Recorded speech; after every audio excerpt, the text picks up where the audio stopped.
বন্ধুসকল, বৰ্তমান মাঘৰ বিহু সমাগত আৰু এই ভোগালী বিহুৰ সন্ধিক্ষণত বজাৰসমূহত শাক পাচলি যিসমূহ শাক পাচলি এতিয়া উৎপাদন হৈছে সকলোবোৰ বজাৰলৈ মুকলি কৰা হ'ব।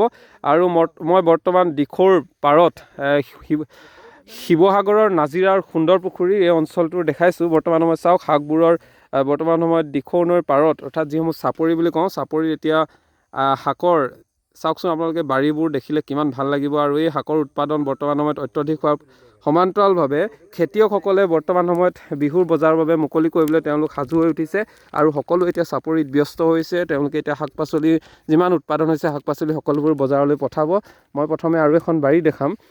ইমান সুন্দৰকৈ তেওঁলোকে ইয়াত খেতি কৰিছে আৰু এই খেতিৰ জৰিয়তে তেওঁলোকে গোটেই বছৰটোৰ কাৰণে যিসমূহ তেওঁলোকৰ আৰ্থিকভাৱে যিমানখিনি ইয়াত পইচা খৰচ কৰিলে তাৰ উপৰিও অধিক লাভান্বিত হোৱাৰ আশাৰে তেওঁলোকে এই খেতি কৰিছে, অৰ্থাৎ ঘৰখন চলাব পৰাকৈ। আমি দেখাইছোঁ চাওকচোন ইমান সুন্দৰকৈ বন্ধাকবি, ফুলকবি, ফ্ৰেঞ্চবিন, জলকীয়া, আলু ইত্যাদি কৰি বিভিন্ন শাক পাচলি এইদৰে খেতি কৰা পৰিলক্ষিত হৈছে। এইখিনি চাওক ইমান সুন্দৰ লাগিছে। আৰু এনেকুৱা এটা পৰিৱেশ যদি আপুনি দিখৌৰ পাৰলৈ আহে, দিখৌৰ কিনাৰৰ যিসমূহ চাপৰিত দেখিবলৈ পাব। আৰু বৰ্তমান সময়ত খেতিয়কসকলৰ মনতো উৎসুকতা বৃদ্ধি পাইছে, তেওঁলোকে যথেষ্ট আশাবাদী।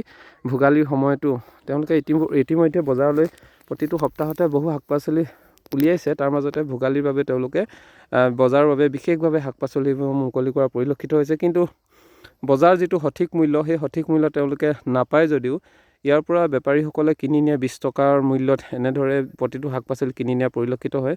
তাৰ মনত অলপ হ'লেও দুখ আছে, যিহেতু বজাৰ মূল্য সঠিক মূল্যটো তেওঁলোকে নাপায়। তথাপিও তেওঁলোকে ঘৰখন বা পৰিয়ালটো চলাব লাগিব। আৰু এইদৰে যিসকলৰ অত্যধিক মাটি আছে দিখৌৰ পাৰত, এইদৰে তেওঁলোকে খেতি কৰি চাওকচোন ইমান সুন্দৰকৈ বন্ধাকবি, ফুলকবি আৰু এনেকুৱা ধৰণৰ ইমান সুন্দৰ পৰিৱেশৰ মাজত বা এনেধৰণে যদি শাক পাচলিবোৰ লাগে, এইবোৰ ছিঙিবলৈ আচলতে মন নাযাব। এই পৰিৱেশটো মই আপোনালোকক দেখাইছোঁ। যদি আপোনালোকৰ ঘৰতো বাৰী আছে, আপোনালোকে কি খেতি কৰিছে জনাব আৰু কি শাক খাই ভাল পায় সেইটোও জনাব। মই আপোনালোকক দেখাবলৈ চেষ্টা কৰিলোঁ। এয়া এটা সুন্দৰ পৰিৱেশ দিখৌ নৈৰ পাৰত, শিৱসাগৰৰ সুন্দৰ পুখুৰীৰ দিখৌ নৈৰ পাৰত এই পৰিৱেশ। আৰু শাক পাচলিৰ চাপৰিসমূহত বৰ্তমান সময়ত সকলো কৃষক ব্যস্ত। তেওঁলোকে দীৰ্ঘদিন ধৰি কৰা খেতিৰ যিসমূহ ফচল, সেই ফচল বজাৰত বিক্ৰী কৰি সফল হোৱাৰ মানসিকতাৰে এইদৰে প্ৰতিটো দিনতে অহোপুৰুষাৰ্থ কষ্ট কৰিছে। আৰু এই কষ্টবোৰ সাৰ্থক হোৱাৰ আৰু উদ্দেশ্যে তেওঁলোকে যথেষ্ট কাম কৰা পৰিলক্ষিত হৈছে। আৰু আমিও আশাবাদী তেওঁলোকে যিধৰণে ইয়াত ধন খৰচ কৰিছে, সময় খৰচ কৰিছে, ইয়াৰ সাৰ্থক ফল বা ইয়াৰ যিসমূহ উৎপাদন, ইয়াৰ পৰা উৎপাদন হোৱা শাক পাচলি যাতে তেওঁলোকে যথেষ্ট লাভান্বিত হয় তাৰে আশা কৰোঁ। আৰু বিহুটোত যাতে ইয়াৰ পৰা উৎপাদন কৰা শাক পাচলিয়ে আমাৰ সকলোৰে ঘৰ ভৰি পৰে তাৰে আশা কৰিলোঁ। আৰু আপোনালোকেও কি খাদ্য খায়, কি শাক পাচলি খাই ভাল পায় জনাব।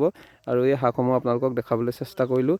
বন্ধাকবি, ফুলকবি, জলকীয়া, ঘৰুৱা আলু, বিলাহী ইত্যাদি কৰি বিভিন্ন শাক পাচলিয়ে ভৰি পৰিছে এই চাপৰিসমূহ। ধন্যবাদ।